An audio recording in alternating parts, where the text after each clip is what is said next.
तो हम डेमोक्रेसी के जो लाभ हैं उसका जो चैप्टर हमारा 6 है, सिविक्स का 7 चैप्टर है शायद, तो वो हम पढ़ रहे हैं। इसमें ये world wealth owned by a few, जो दुनिया की जो आबादी है उसमें से जो शेयर है उसका, इकॉनमी का, वर्ल्ड वेल्थ है उसका जो 50% है ये कुछ अमीर लोगों के पास है, और ये सारा 2% जो अमीर हैं उनके पास वर्ल्ड का ये पूरे पूरे का पूरा है, और इतना थोड़ा सा 50% लोग हैं उनके पास ये शेयर आता है।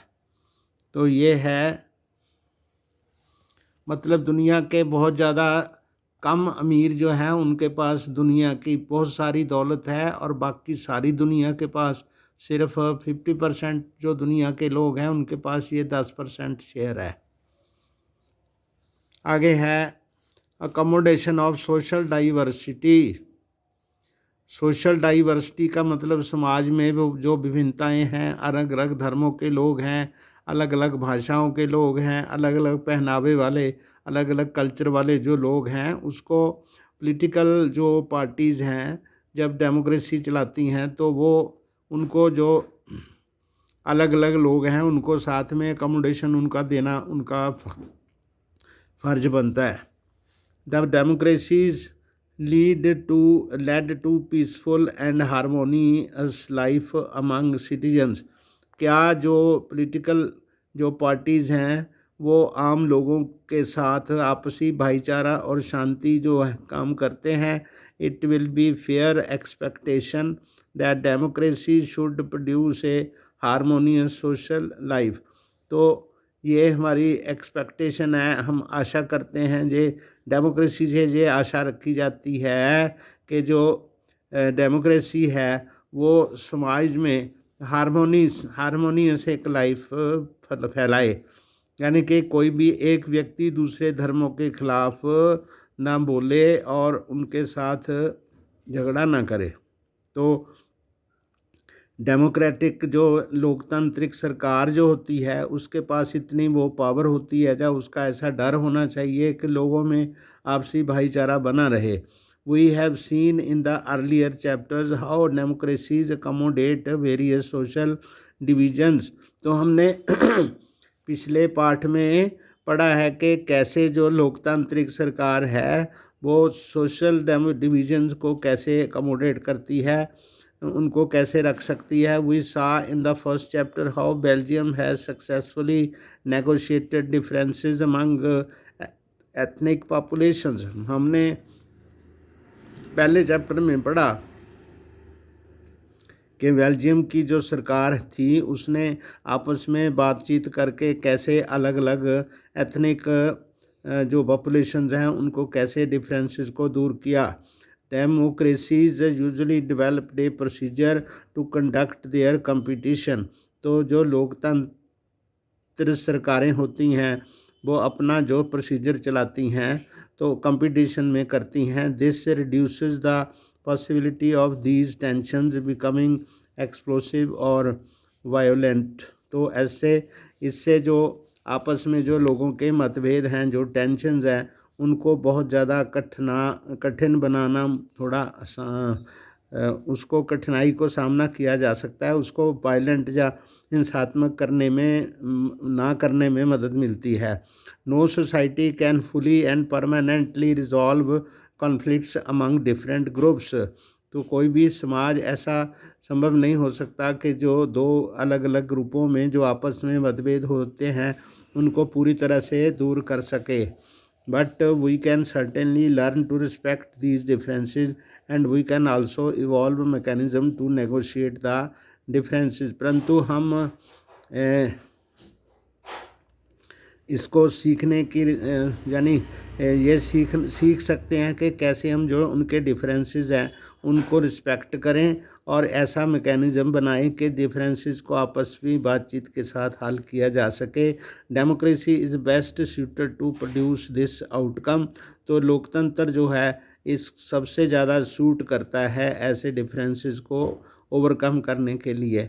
Non democratic regimes often turn a blind eye to or suppress internal. तो जो नॉन डेमोक्रेटिक रिजिम्स होते हैं या डिक्टेटरशिप होते हैं, वो विरोधी जो विचार होते हैं दूसरों के, उनको दबाने के या उन पर बिल्कुल दबा के रखने से उनका चलता है काम, तो वो उनको दबा कर काम चलाने की कोशिश करते हैं।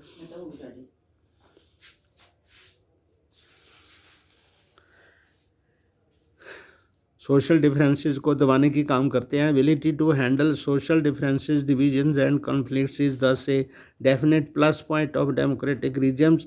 तो जो लोकतांत्रिक सरकारें होती हैं वो अलग अलग डिफरेंस वाले जो वर्ग भेद हैं, डिफरेंसेस हैं, उनको हैंडल करना उनका प्रथम कर्तव्य होना चाहिए। But the example of Sri Lanka reminds us that a democracy most fulfil two conditions in order to achieve this outcome.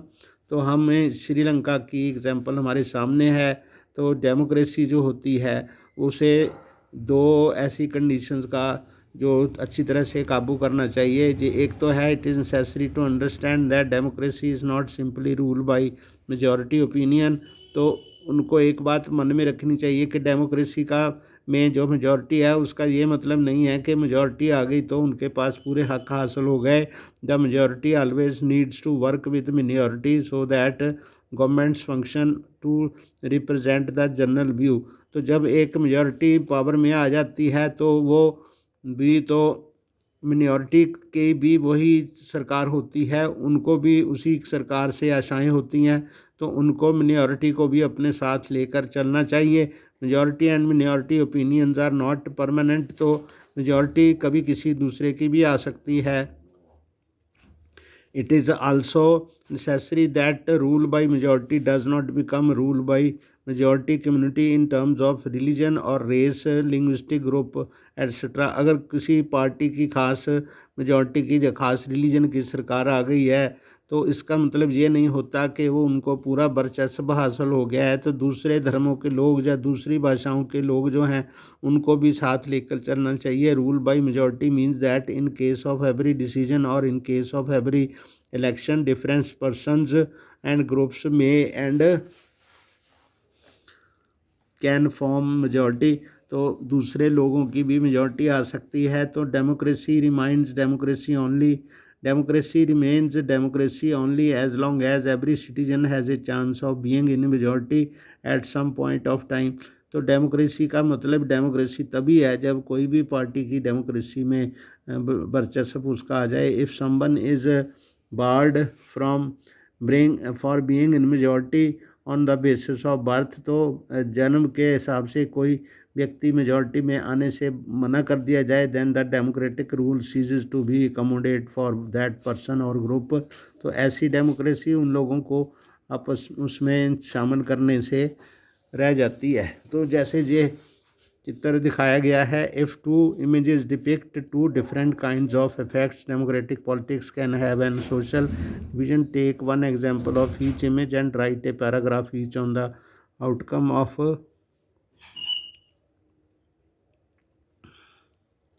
ये है कि दो जो अलग अलग वर्ग के ग्रुप हैं दोनों आपस में जो लड़ रहे हैं, और ये दोनों ग्रुप जो हैं वो आपस में जोड़ बना रहे हैं, दोस्ती शो कर रहे हैं, ग्रीटिंग्स कर रहे हैं, और ये एनिमीज़ हैं दोनों आपस में हैं, एक ही देश में हैं लेकिन आपस में झगड़ा कर रहे हैं।